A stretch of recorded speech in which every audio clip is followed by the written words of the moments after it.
Okay, let's continue our discussion of the research paper by talking about structure.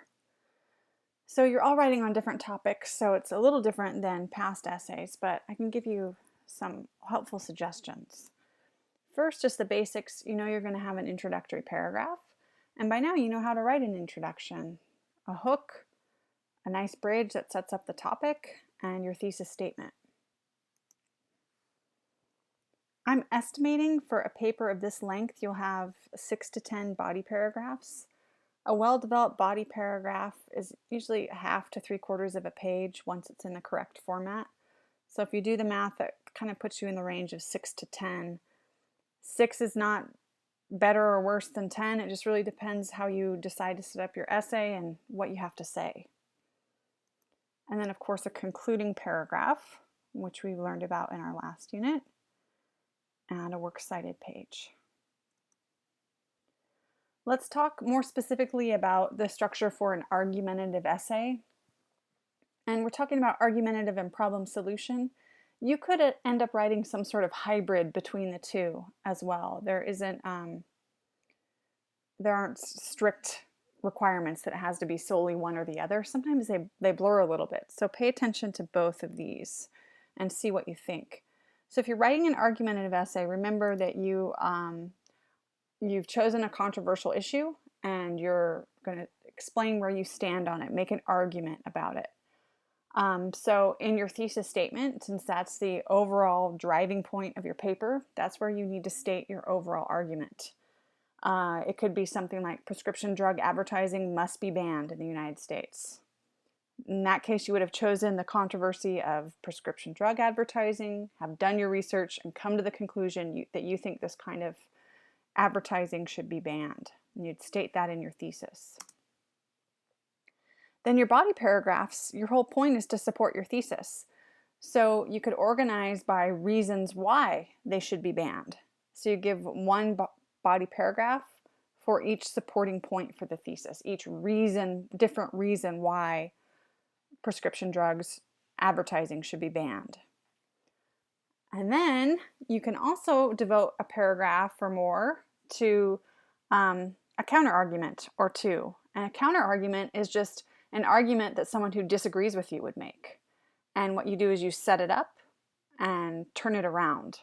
And we'll talk more about that in the future. But ultimately, you say something like, those who support prescription drug advertising argue that blah, blah, blah. However, and then you weaken it and kind of refute it and invalidate it. But in a straight up argumentative essay, basically you're stating where you stand in the thesis and then proving it in the body paragraphs by giving reasons why you feel that way, supporting it with research, and looking at the other side and turning it around. Let's look at an example. This does not relate to Fast Food Nation, but it's an example that I'm going to use. Let's imagine that you're thinking about the controversy of whether marijuana should be legal. That's a controversy that's going on right now. Again, you can't write about this because it's not related to Fast Food Nation, but it's a good example. So let's say I believe that California should legalize marijuana for those 21 and older. That is my overall opinion about the controversy. I will state it in my thesis. That's the driving point I need to prove in my paper. Then my body paragraphs are going to be either reasons why I believe this or counter arguments, reasons why not, in other words, that I turn around. So let's look at a more in-depth example. Oh, the top is cut off a little bit on this. Sorry, I think you can still understand. The thesis is that California should legalize marijuana for those 21 and older. And what I have is just a plan for my body paragraphs. One reason California should legalize marijuana is for tax revenue. So here I could build a whole paragraph about how much money the state could make off legalizing marijuana if we taxed it. And talk about how we're in a financial crisis, we could make money, give it to schools, whatever. And this is where I'd weave in whatever research I found about how much money we could make through this, what's happening in Colorado, etc. So that'd be one body paragraph. Another paragraph could be about reducing the strain on the legal system in prisons due to petty drug crime. So if it was legal, we wouldn't have as many people in jail for marijuana-related offenses. And I clearly would want to have done some research on that to back it up. Another paragraph idea, I could say that if we legalize, we could reduce violence associated with the illegal drug trade. Could find out about what's happening, on the California-Mexico border, and just look at violence and see what I could find through research to back that up. I could also argue that this could provide more jobs for Californians. Find some research on that. Then maybe I want to think about what people who disagree with me would say and what their big objections would be. And I think one that I hear a lot is that it's a gateway drug. So I would build a paragraph not in proving that, but in disproving it, basically. I'd say those who oppose legalizing marijuana argue that it's a gateway drug. They fear that if we legalize that, more and more citizens will get into more hardcore, dangerous drug use. Then I'd have to say something like, however, research shows blah, blah, blah, and point out why that's not such a concern. Okay, so I'd invalidate it, prove it wrong. That'd be the focus of a paragraph. Another counter argument I could have a paragraph on would be that it will encourage minors to use. And that maybe will be where I get back to my thesis of how we're going to enforce it for 21 and older, etc. But I've got to refute that. So in this plan, I've got a clear thesis and ideas for 6 body paragraphs, either arguments that prove my thesis or counter arguments that I'm going to refute. So if you choose to write an argumentative essay about a controversy, your thesis needs to state where you stand without using I, and then you're trying to convince someone of that by bringing up supporting reasons or counter arguments that you turn around. Maybe you're going to write a problem solution essay. In that case, your thesis statement, it doesn't need to be really long, but you've got to briefly identify the problem and the solution. And for the solution, either by stating who must make a change or by mentioning the change itself. Your body paragraphs, in this essay, the way that I suggest you structure it is to break it up into 2 parts. The first part will talk all about the problem, where you identify the problem, talk about the causes and effects. And then the last few paragraphs, it could be 2 or 3 paragraphs, could talk about how to solve it. For example, let's say I want to write about the childhood obesity epidemic, and this is one I've asked that you don't write about since one of the example essays is going to be on it. The childhood obesity epidemic requires the urgent attention of parents, schools, and the government. So I've identified the problem, the obesity epidemic with kids, and touched on the solution. Then I'm probably going to devote 3 or 4 body paragraphs to talking about the problem and 3 body paragraphs for discussing the solution. Because this is a somewhat formulaic thesis to demonstrate my point.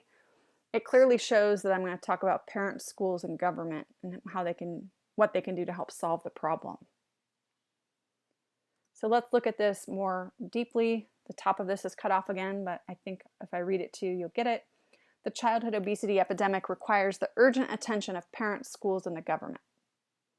So here's my breakdown for 7 body paragraphs. My first body paragraph could be about a cause of childhood obesity. I could talk about fast food and soda consumption, if that's what I found in my research.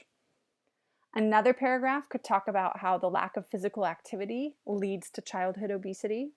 And if I found another one, I can add another paragraph if there's some other cause. Then I could talk about the health effects of childhood obesity, the physical health effects, cardiac disease, diabetes, etc. I'd be bringing in a lot of research there. And then maybe I'd talk about the mental or emotional problems associated with childhood obesity, depression, bullying, etc. So after I described the problem in my first 4 body paragraphs and talked about it, then I'd get into my solution. I'd first talk about all the things that parents need to do. Then I talk about all the things schools need to do. Offering more PE classes, nutrition, getting sodas out, advertising, and then what the government could do. Perhaps more of these campaigns like the one by Michelle Obama, the Let's Move campaign, restricting advertising. I don't know. Depends what I found in my research. But here you can see for a problem solution essay, I've identified briefly the problem and solution in my thesis. And then the first chunk of my essay, the first 4 paragraphs here, are going to talk about the problem, causes and effects. And then the last part here, it's 3 paragraphs, will talk about the solution. So your outline should be similar to these. Your thesis statement should be 1 or 2 complete sentences. And remember, you're trying to create an umbrella for the entire essay, just like these examples do. And then topics for 6 to 10 body paragraphs. If you want to write out a formal topic sentence, great. If you only have the topic, fine. But you've got to give me enough so that I understand what you're talking about. If you just have 1 word for the topic of the paragraph, like causes, that's way too general. Give me something specific so I can really understand your outline. Since you're not there to explain it to me, I've got to be able to read it and understand it alone. And of course, you're going to upload that to turnitin.com by the due date. My general advice about getting started on the research paper is don't be intimidated. The research paper has got a bad rap as this horrible, scary thing. It's a big paper, but you've been preparing for it, and you will be fine as long as you start early and you devote the required time for it. You cannot procrastinate and write a research paper at the last minute and be successful. Those are the papers that fail, or they end up being plagiarized because you were rushing. You've got to start early, which is why we are starting early as a class. The other thing is you've got to be proactive and ask questions. You're going to have questions. It's normal. Don't be shy. Please ask away. Also follow the steps I've outlined here. You have a lot of work to do before you're ready to start writing an outline. That comma shouldn't be there, sorry. Can't change it while I'm doing the lecture. The outline is what's due, but you have quite a bit of work to do in research and reading and note-taking and brainstorming before you send me an outline. So please take that time and send me a legitimate attempt at an outline. I don't expect it to be perfect. You're giving it to me so I can give you feedback, but I do expect it to be something that you spent considerable time on and that is for now your best shot at this assignment. Again, contact me if you have questions.